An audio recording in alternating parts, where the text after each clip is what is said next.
بسم اللہ الرحمن الرحیم۔ السلام علیکم۔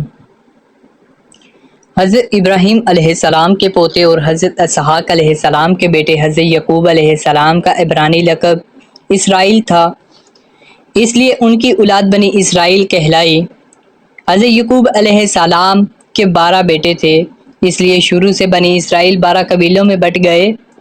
حضرت ابراہیم علیہ السلام کا وطن عراق تھا۔ حضرت ابراہیم علیہ السلام نے عراق سے ہجرت کی اور فلسطین میں سکونت اختیار کی۔ ہجرت کے سفر کے دوران اس نے سارہ اور ہاجرہ سے شادی کی۔ ان کا سب سے چھوٹا بیٹا حضرت اسحاق علیہ السلام سارہ کے بطن سے تھا، جبکہ ان کا سب سے بڑا بیٹا اسماعیل علیہ السلام جو کہ حضرت محمد صلی اللہ علیہ وآلہ وسلم کے جد امجد بھی ہیں، ہاجرہ کے بطن سے تھے۔ خدا کے حکم سے حضرت ابراہیم علیہ السلام اپنے بڑے بیٹے اسماعیل علیہ السلام اور ہاجرہ کو مکہ لے آئے اور وہیں سکونت اختیار کی، جبکہ سارہ اور اس کا سب سے چھوٹا بیٹا حضرت اسحاق علیہ السلام فلسطین میں ہی رہے۔ حضرت ابراہیم علیہ السلام کے چھوٹے صاحبزادے حضرت اسحاق علیہ السلام کے بیٹے کا نام حضرت یعقوب علیہ السلام تھا۔ اپنے والد دادا اور چچا کی طرح آپ بھی اللہ کے برگزیدہ نبی ہوئے۔ حضرت یعقوب علیہ السلام کے 12 بیٹے تھے، جن میں سب سے چھوٹے یوسف مصر میں ایک بہت بڑے سرکاری عہدے پر متمکن ہوئے، تو بے شمار بنی اسرائیل مصر میں جا کر آباد ہو گئے۔ اسی دوران بھی اس قوم کی ہدایت کے لیے کئی پیغمبر آئے، جن میں حضرت ایوب علیہ السلام کافی مشہور ہوئے۔ بنی اسرائیل ایک طویل مدت کی آسائش اور حکمرانی کے بعد قطبیوں کی غلامی میں جکڑے گئے، تو ان کی رہنمائی اور آزادی کے لیے موسیٰ تشریف لائے۔ موسیٰ بنی اسرائیل کو قبطیوں کی غلامی سے آزاد کرا کر بحر حمر کے پار واپس فلسطین میں لے آئے۔ یہاں آپ کے بعد آپ کے بھائی ہارون پیغمبر اور بادشاہ ہوئے۔ اس کے بعد ایک طویل عرصے تک بنی اسرائیل نے فلسطین پر حکومت کی۔ اس دوران ان پر اللہ کی طرح طرح کی نعمتیں نازل ہوئیں، جیسے من و سلوی وغیرہ۔ تاہم اس قوم نے ان کی قدر نہ کی۔ ان میں سینکڑوں نبی بھیجے گئے، کئی کا انکار کیا گیا، کئی کی نبوت تو قبول کی گئی، مگر ان کی نافرمانی میں کوئی کسر نہ رکھی گئی۔ اس کے بعد بھی اللہ نے بنی اسرائیل کے 2 بیٹے حضرت داؤد علیہ السلام اور حضرت سلیمان علیہ السلام کو عزت بخشی۔ حضرت سلیمان 9ویں صدی میں فلسطین کے مشہور فرمانرواں اور پیغمبر تھے۔ ان کی وفات کے بعد 10 اسرائیل قبائل ان کے جانشین کی مخالفت کی اور اسرائیل کے نام سے شمالی فلسطین میں ایک اپنی بادشاہی قائم کر لی۔ 537 قبل مسیح میں بابل اور نینوا کے حکمران فلسطین پر 4 دورے۔ انہوں نے بنی اسرائیل کو بڑے پیمانے پر قتل کیا اور ہزاروں کو غلام بنا کر اپنے ساتھ لے گئے۔ قرآن کریم میں کئی جگہ اسرائیل کا ذکر آتا ہے۔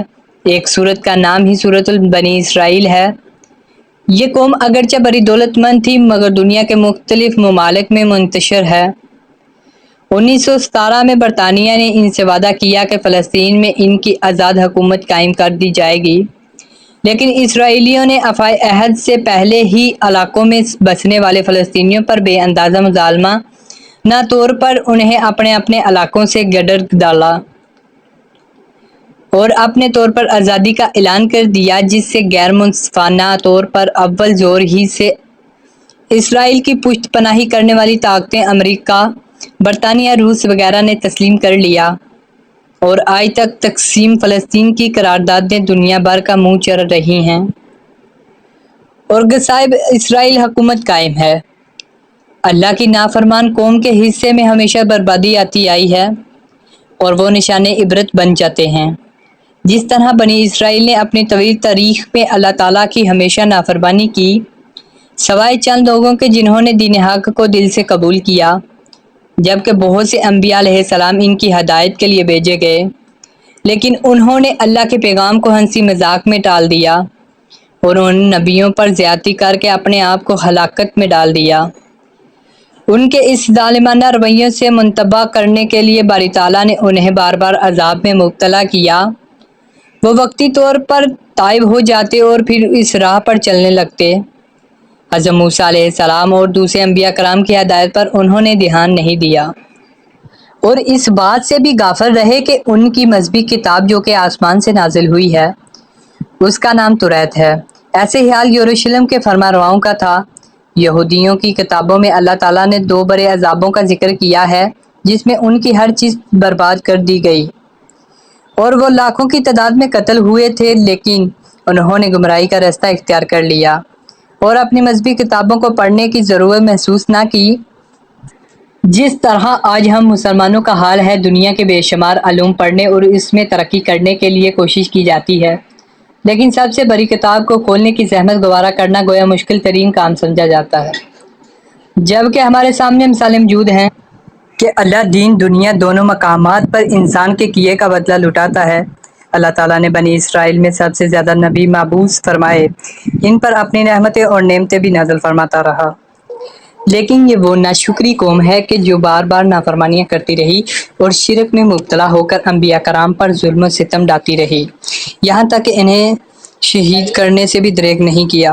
قرآن کریم میں ارشاد باری تعالیٰ ہے کہ جو لوگ اللہ کی آیتوں پر کفر کرتے ہیں اور ناحق نبیوں کو قتل کر ڈالتے ہیں، اور جو لوگ عدل و انصاف کی بات کہیں تو انہیں بھی قتل کر ڈالتے ہیں، تو اے نبی صلی اللہ علیہ وآلہ وسلم انہیں دردناک عذاب کی خبر دے دیجئے۔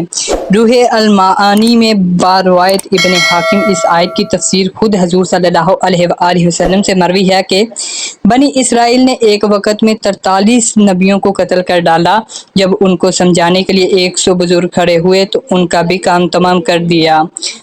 تو ملتے ہیں دوستو ایسی مزید ویڈیو کے ساتھ، اس وقت تک کے لیے اللہ حافظ۔ اللہ حافظ۔